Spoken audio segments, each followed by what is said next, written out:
Hello दोस्तों, मैं हूं पूनम और आप देखना चालू कर चुके हैं लेट्स स्टडी विद पूनम। तो आज के हमारे वीडियो में हम भारतीय सेना में महिलाओं की भागीदारी के बारे में चर्चा करने वाले हैं। भारतीय सेना में आधुनिक हथियारों के जखीरे के साथ साथ ही दमदार सैन्य बल भी शामिल है। पुरुष सैन्य अधिकारियों के अलावा भारतीय सेना में महिलाओं की भी भागीदारी बढ़ी है। महिलाएं अब देश की सीमा पर बाहरी खतरे से देश की रक्षा कर रही हैं। भारतीय सेना में कई महिलाएं उच्च पद पर कार्यरत हैं।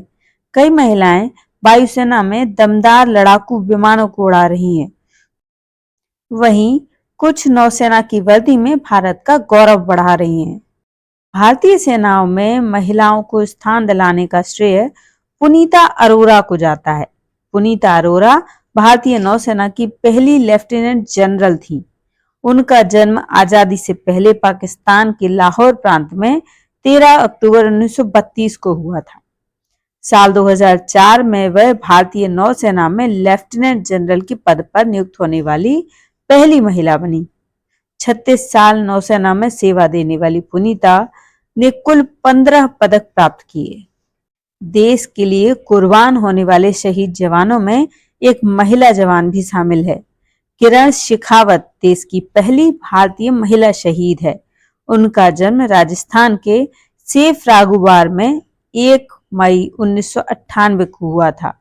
हरियाणा में शादी के बाद lieutenant Kiran Shekhawat on duty शहीद होने वाली पहली महिला अधिकारी थी। 2010 में उनकी भारतीय नौसेना में भर्ती हुई थी। 24 मार्च 2015 की रात गोवा में डॉनियर निगरानी विमान दुर्घटनाग्रस्त हो गया था। इस हादसे में लेफ्टिनेंट किरण शेखावत शहीद हो गई थी। पद्मावती बंदोपाध्याय भारतीय वायुसेना की पहली महिला एयर मार्शल थी। 1968 में पद्मावती बंदोपाध्याय वायुसेना में शामिल हुई और 34 वर्षों तक देश सेवा में तत्पर रहीं। वहीं साल 2002 में एयर वाइस मार्शल की पद पर पद्मावती को पदोन्नत किया गया। मशहूर फाइटर लेफ्टिनेंट गुंजन सक्सेना को कारगिल गर्ल के नाम से जाना जाता है। गुंजन सक्सेना ने कारगिल युद्ध के दौरान दुश्मनों के सामने अपना दमखम दिखाया था।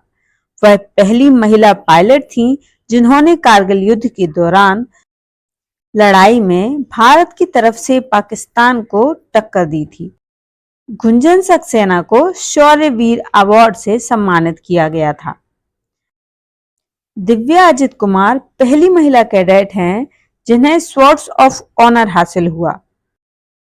जब उनके नाम पर उपलब्धि दर्ज हुई तो दिव्या महज 21 साल की थी। सितंबर वर्ष 2010 में कप्तान दिव्या अजित कुमार को सेना के वायु रक्षा कोर में नियुक्त किया गया था। भारतीय सेना में महिलाएं भी हर मोर्चे पर पुरुषों के समान कंधे से कंधा मिलाकर नए नए कीर्तिमान रच रही हैं। परमानेंट कमीशन के बाद महिला अधिकारी इंडियन आर्मी के सबसे महत्वपूर्ण अंगों से शामिल आर्टिलरी का हिस्सा बनी है। महिलाएं अब किसी भी क्षेत्र में पुरुषों के पीछे नहीं है, भले ही वह युद्ध का मैदान ही क्यों न हो। भारतीय सेना में आज महिलाएं भी हर मोर्चे पर पुरुषों के साथ कंधे से कंधा मिलाकर नए नए कीर्तिमान रच रही हैं।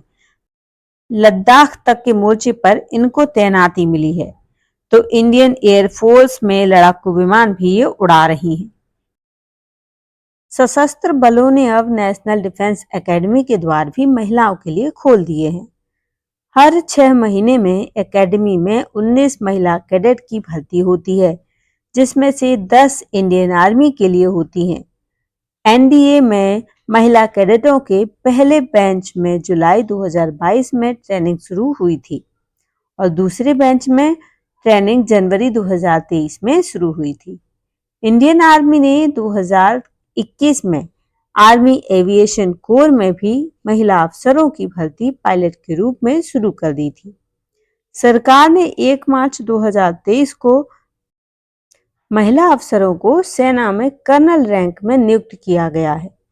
इंडियन आर्मी की मिलिट्री पुलिस कोर में महिलाओं की अदर रैंक के तहत भी भर्ती की जाती है।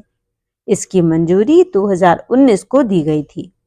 इसके लिए अग्निपथ स्कीम के तहत भी महिलाओं की भर्ती की जाती है। सेना में तैनात महिला अफसरों को उनके पुरुष समकक्षों के समान ही सुविधाएं भी मिलती हैं। मैटरनिटी लीव और चाइल्ड केयर लीव जैसी सुविधाएं भी दी जाती हैं। इंडियन आर्मी के अलावा नेवी और एयरफोर्स में भी महिलाओं की तैनाती के द्वार खुल चुके हैं। भारतीय सेना में कुल 7,093 महिलाएं तैनात हैं। इनमें से 100 की तैनाती अदर रैंक कैटेगरी में है। Army medical corps, army dental core और मिलिट्री नर्सिंग सर्विस के साथ ऑफिसर के रूप में 6,993 की महिलाएं तैनात हैं। इंडियन आर्मी के अलावा नेवी और एयरफोर्स में भी महिलाओं की तैनाती के द्वार खुल चुके हैं। साल 1992 में पहली बार तीनों सेनाओं में महिलाओं को शॉर्ट सर्विस कमीशन अधिकारी के रूप में शामिल करने का निर्णय लिया गया था।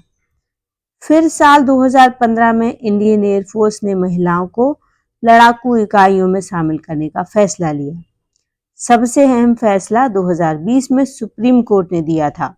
सर्वोच्च अदालत ने केंद्र सरकार को निर्देश दिए थे कि सेना की गैर लड़ाकू सहायता इकाइयों में महिला अफसरों को पुरुष समकक्षों के समान ही स्थायी कमीशन दें। इससे पहले तक महिला अफसरों की भर्ती सेना में शॉर्ट सर्विस कमीशन के तहत की जाती थी। साल 2021 में नेवी ने 4 महिला अफसरों को युद्धपोतों पर तैनात कर एक नई शुरुआत की थी। तो दोस्तों, आज की वीडियो में हमने भारतीय महिलाएं भारतीय सेना में किन किन पदों पर हैं, क्या क्या उनके योगदान रहे हैं, इनको जाना है। तो यदि आपको वीडियो पसंद आए तो चैनल को लाइक, शेयर और सब्सक्राइब जरूर करें। अगर आपका कोई सवाल है तो कमेंट जरूर करिए। धन्यवाद दोस्तों।